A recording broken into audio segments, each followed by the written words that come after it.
കഴക്കൂട്ടം പറഞ്ഞതിലൂടെ എനിക്ക് യോജിപ്പാണ്. തമ്പി അദ്ദേഹം രാജാവാകും, നമ്മളൊക്കെ മന്ത്രിമാരാകും പറഞ്ഞിരുന്നാലേ ഇത് കാണില്ല.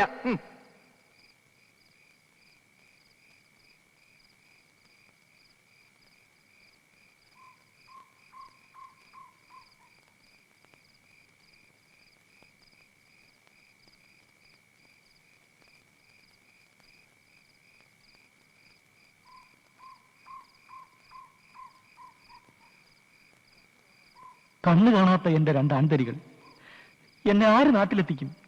എന്റെ ഈശ്വര, എന്റെ നാടിനെ ആര് രക്ഷിക്കും? നിങ്ങൾ ഇങ്ങനെ ബഹളം കൂട്ടാതിരിക്കും. ഏത് പക്ഷത്താണ് കൂടുതൽ നാശമെന്ന് അറിഞ്ഞിട്ട് പോരെ ഇതൊക്കെ. നമ്മളെ ചതിച്ചത് അവളല്ലേ? എന്താ ഇവിടെ ആരുടെയും വാളിന് മൂർച്ചില്ലേ? ഇല്ലെങ്കിൽ ഒരെണ്ണം ഞാൻ തരാം. മാർത്താണ്ഡവർമ്മയുടെ കെട്ടിലമ്മയാവാൻ കരുതിക്കൂട്ടി അവളെ കൊണ്ട് ചെയ്യിച്ചതാണെങ്കിലോ?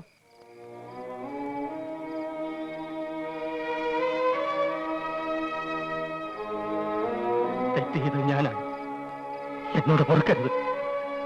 നിങ്ങളിൽ ആരെങ്കിലും ഒരാൾ സത്യം തെറ്റിച്ച് പരീക്ഷയെ കൊന്നുതരും. എന്തിനാണ് പ്രായച്ചത്? ശത്രുവിന്റെ കൈകൊണ്ട് ചാവുന്നതിൽ ഭേദമതല്ലേ?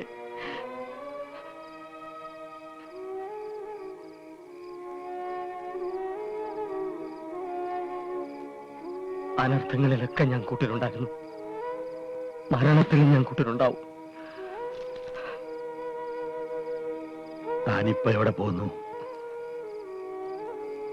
എന്റെ ചെറുമക്കളുടെ കഴുത്തറക്കും മുമ്പേ, എന്റെ പെൺമക്കളെ കുതിരപ്പുറത്ത് കയറ്റി വലിയ തുറയിലേക്ക് കൊണ്ടുപോകും മുമ്പേ എനിക്ക് എന്റെ മാളികയിലെത്തണം. വേണ്ട, യാത്ര ആപത്താണ്. നമ്മുടെ ആൾക്കാർ മടങ്ങി ഒന്ന് വിവരം തരുന്നതുവരെ വണ്ടി. നിങ്ങൾക്കും പിരിഞ്ഞു പോവാം, അല്ലെങ്കിൽ ഇവിടെ ഒളിച്ചിരിക്കാം. കുടമൻ തറവാട്ടിൽ ഒരു ജീവനെങ്കിലും അവശേഷിക്കുമെങ്കിൽ നിങ്ങളെ രക്ഷിച്ചിരിക്കും.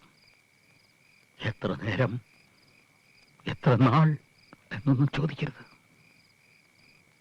കുടവൻ പിള്ള ആരുടെ മുമ്പിൽ ഔദാര്യത്തിന് നിന്നു കൊടുത്തിട്ടില്ല, തോറ്റിട്ടുമില്ല. ഒരു ബന്ധവും എനിക്ക് തടസ്സമല്ല. എന്റെ കണക്കുകൾ എനിക്ക് തീർത്തേ മതിയാവൂ. അത് ഞാൻ തീർത്തിരിക്കും. ആർക്കും സംശയം വേണ്ട.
എത്രയെത്ര തോൽവികൾ നമ്മൾ ഒരുമിച്ച് കണ്ടു. നമുക്ക് മാത്രം ആഘോഷിക്കാൻ കാത്തിരുന്ന വിജയരഹസ്യങ്ങൾ ഇനി ഒന്നുമില്ല. രാജകൊട്ടാരം, രാജവേഷം. കുഞ്ഞുനാളിൽ എന്റെ സ്വപ്നങ്ങളിൽ അമ്മയും അച്ഛനും മന്ത്രിച്ചു. വലുതായപ്പോ നിങ്ങളൊക്കെ അത് ആവർത്തിച്ചു. ചതിച്ചവരോടൊക്കെ നമുക്ക് പകരം തീർക്കണ്ടേ? ഒരു ദൗർബല്യങ്ങൾക്കും കീഴടങ്ങിക്കൂടാ. അത് പഠിപ്പിച്ചത് നിങ്ങളല്ലേ? എനിക്കിനി ആയുധങ്ങളില്ല, മനക്കരുത്തുണ്ട്. ഈ യാത്ര മരണത്തിലേക്കാണെങ്കിലും ചിലപ്പോ തിരിച്ചു വരുമെന്നൊരു തോന്നൽ.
ചിരിക്കണ്ട.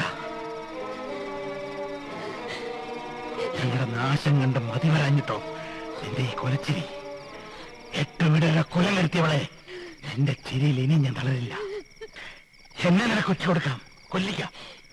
പക്ഷെ എന്നെ വിശ്വസിച്ച് കൂടെ നിന്നവരെ മറ്റാരെക്കാളും നിന്നെ ഞാൻ സ്നേഹിച്ചു. നീയോ? നീ എന്തിനു ഞങ്ങൾക്ക് കൊലക്കയറൊരുക്കി? എന്തിനാ ദ്രോഹിയുടെ പക്ഷം ചേർന്നു? എന്തിന്? എനിക്കേത് പക്ഷം? അമ്മ പിഴച്ചു പറ്റവൾ സുഭദ്ര കുത്തുവാക്കുകൾ കൊണ്ട് എന്നെ പരിഹസിച്ചപ്പോഴൊക്കെ 1000 തവണ ഞാൻ കെഞ്ചി ചോദിച്ചു, എന്റെ അച്ഛനാരെന്ന്. അമ്മാവനറിയില്ല എന്റെ അച്ഛനാരെന്ന്. അമ്മയുടെ നേർക്കുയർത്തിയ വാൾ എന്തുകൊണ്ട് അച്ഛന്റെ നേർക്കുയർത്തിയില്ല? ഓ, അച്ഛൻ മഹാരാജാവിന്റെ സേനാപതി. എങ്ങനെയെങ്കിലും നമ്മുടെ പക്ഷത്തേക്ക് ആകർഷിക്കാൻ കഴിഞ്ഞാൽ വിജയ എളുപ്പമാണല്ലേ? ഇന്നോളം എന്നെ കാണാൻ വരാത്ത ആ മനുഷ്യനെ ഞാൻ സഹായിച്ചു എന്നാണ്. ഞാൻ ആരുടെ പക്ഷം? അമ്മാവനറിയാമോ, തമ്പിയുടെ കിടക്കറയിലേക്ക് എന്നെ എത്തിക്കാൻ എന്തൊക്കെ കെണികൾ ഒരുക്കിയിരുന്നെന്ന്. അയാൾക്ക് വഴങ്ങിയിരുന്നെങ്കിൽ തറവാടിന് ഞാൻ വേണ്ടപ്പെട്ടവളായനെ. പക്ഷേ അയാൾ എന്നോട് കണക്ക് തീർത്തു. അമ്മാവൻ കൈപ്പിടിച്ചേൽപ്പിച്ച എന്റെ പുരുഷനെ അയാൾ എന്നിൽ നിന്ന് അകറ്റി. തന്ത്രങ്ങൾ മെനയുന്ന തിരക്കിൽ ഒരു വാക്ക് പോലും എന്നോട് ചോദിക്കാൻ അമ്മാവന് നേരമുണ്ടായില്ലല്ലോ. എനിക്കയാളെ വെറുപ്പാണ്. എന്നും ഒരു സ്വപ്നം പോലും ബാക്കി വെക്കാതെ എന്റെ ജീവിതം തകർത്തവരോട് എനിക്ക് കണക്കുകൾ തീർക്കണ്ടേ? പക്ഷേ ഞാൻ എന്നും തോറ്റിട്ടേ ഉള്ളൂ. എല്ലാ യുദ്ധങ്ങളും സ്ത്രീകളെ വേട്ടയാടുന്ന വിനോദം കൂടിയാണ്.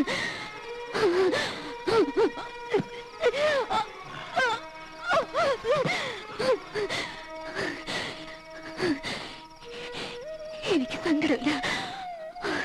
ശത്രുവിന്റെ കൈകളേക്കാൾ ഈ ദയക്ക് നന്ദിയുണ്ട്.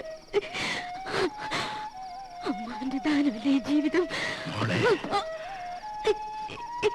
ഞാൻ വിശ്വസിച്ചു. നീ ചതിച്ചു പറഞ്ഞപ്പോ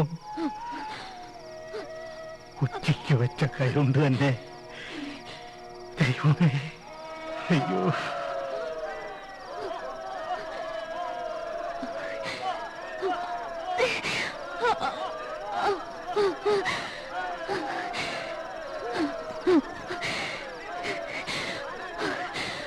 പോയിക്കോളൂ. അമ്മാവനവർ എന്റെ കൺമുമ്പിൽ പരാജയങ്ങൾ ഒളിച്ചോടുന്നവനല്ല കുടവൻപിള്ള. പക്ഷെ നമ്മുടെ തറവാട്ടിൽ ഒരാൾ അവശേഷിക്കുന്നവരെ മറ്റു ചിലരുടെ ജീവൻ രക്ഷിച്ചോളാൻ ഞാൻ വാക്ക് കൊടുത്തിട്ടുണ്ട്. അതെനിക്ക് പാലിച്ച മതിയാവും.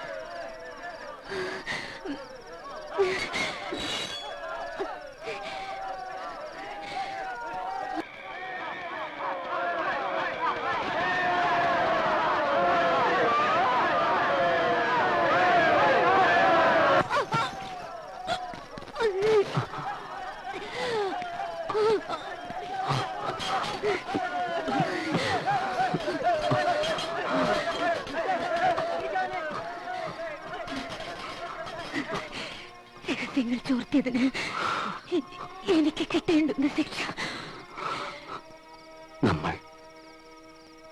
നമ്മൾ ഒരച്ഛന്റെ മക്കളാണ്.